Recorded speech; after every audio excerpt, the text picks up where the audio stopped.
খুব সহজেই বাড়িতে বানিয়ে নিন চাল কুমড়োর মোরব্বা।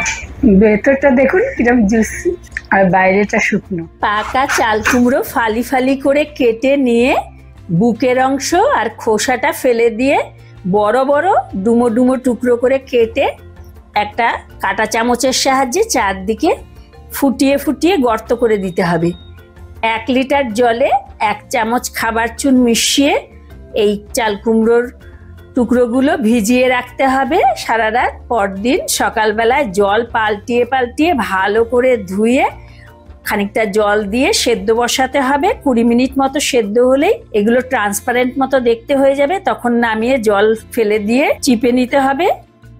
750 গ্রাম চাল কুমড়োর জন্য 350 গ্রাম চিনি হয়। আমি 500 গ্রাম চিনি দিয়ে 1/2 কাপ জলে রস তৈরি করে চাল কুমড়োগুলো খুব ভালো করে চিপে তার মধ্যে দিয়ে খুব করে জাল করতে করতে যখন এরকম আঙ্গুল যেমন ভাবে দেখাচ্ছি ওইরকম তার এসে যাবে রসে, তখন সেগুলো নামিয়ে রেখে দিয়ে পরদিন আবার একটা তার জালির ওপর এরকম মেলে দিয়ে ফ্যানের হাওয়ায় শুকিয়ে শুকনো কৌটোয় ভরে ফ্রিজে রেখে দেবেন।